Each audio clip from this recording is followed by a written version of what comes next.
रक्त चंदन भारत का लाल सोना। भारत में विशेष स्थान पर पाई जाने वाली लाल चंदन की लकड़ी का खासा महत्व है। यह लाल चंदन या रक्त चंदन के नाम से पहचाना जाने वाला यह चंदन आंध्र प्रदेश के जंगलों में विशेष तौर पर पाया जाता है।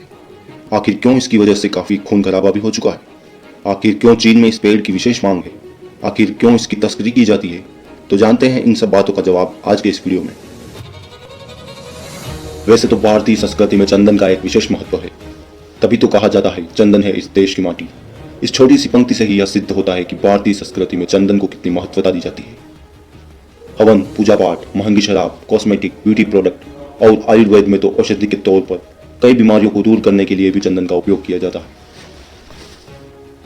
चंदन की खेती देश के बहुत कम इलाकों में की जाती है और किसी ने एक पेड़ भी लगाया तो उसे 5 लाख रुपए तक की इनकम हो सकती है। चंदन का पौधा लगभग 12 साल में तैयार हो जाता है, लेकिन कोई भी प्राइवेट एजेंसियां चंदन का निर्यात नहीं कर सकती। यह काम सिर्फ सरकार ही कर सकती है। खेती कोई भी कर ले, लेकिन उसकी लकड़ी का निर्यात सिर्फ सरकार ही करेगी।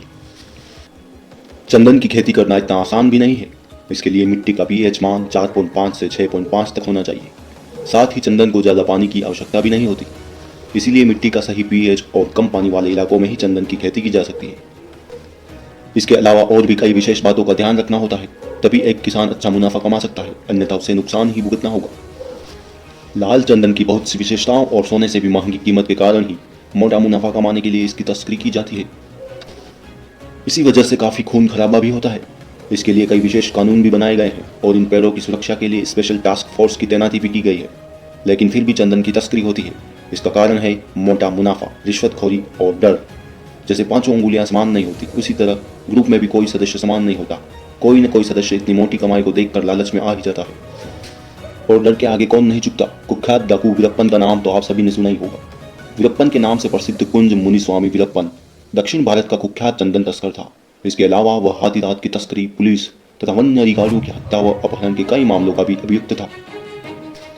ऐसे कई मामले हैं जिनकी हमें कानो कान खबर नहीं लगती, लेकिन कई बार हमें न्यूज़पेपर, टीवी चैनल्स पर करोड़ों की हेराफेरी देखने को मिल जाती है। जानते हैं क्यों चीन में इस पेड़ की विशेष मांग है? आंध्र प्रदेश सरकार की वन विभाग की वेबसाइट से यह साफ पता चलता है कि किस देश में लाल चंदन की सबसे अधिक मांग है। साल 2014 के दिसंबर में तस्करों से जब्त की गई लाल चंदन की नीलामी की गई थी।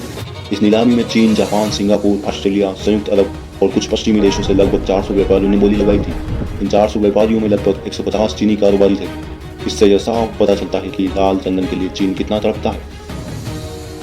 मौजूदा वक्त में भी लाल चंदन की सबसे अधिक मांग चीन में ही है।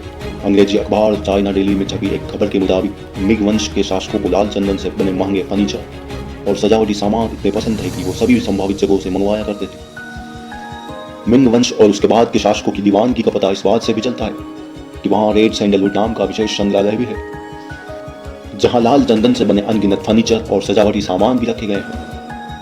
2019 में छपी एक रिपोर्ट बताती है कि आंध्र प्रदेश से रक्त चंदन की लकड़ी लाकर गुरुग्राम के वेयर हाउसेज में जमा किया जा रहा था। कई बार इसके पकड़े जाने पर यह साबित भी हो चुका था। दरअसल दिल्ली के पालम एयरपोर्ट से एनसीआर के दूसरे इलाकों के बजाय गुरुग्राम पहुंचना बेहद ही आसान है, जिसका फायदा विदेशी ग्राहक, खासकर चीनी ग्राहक उठाते थे। वो यहाँ पहुंचते थे और कुछ देर के भीतर सौदा फाइनल करके लौट जाते थे। सौदा होने के बाद लाल चंदन को उत्तराखंड या उत्तर प्रदेश के रास्ते नेपाल पहुंचाया जाता था और फिर वहां से माल को चीन भेज दिया जाता था। कई बार इस धंधे में पुलिस की मिलीभगत होने की बात भी सामने आई है, वरना पुलिस के सामने इतना बड़ा सिंडिकेट चलाना कतई भी आसान नहीं होता। साल 2015 में गुरुग्राम में स्थित एक वेयर हाउस से 21 टन से भी अधिक लाल चंदन की लकड़ी बरामद की गई थी।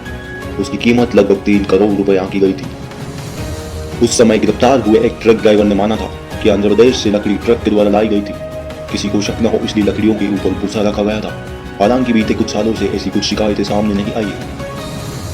तो दोस्तों, ये इन्फॉर्मेशन आपको कैसी लगी नीचे कमेंट करके जरूर बताएं। अगर दोस्तों वीडियो अच्छी लगी हो तो वीडियो को लाइक और चैनल को सब्सक्राइब करना ना भूलें।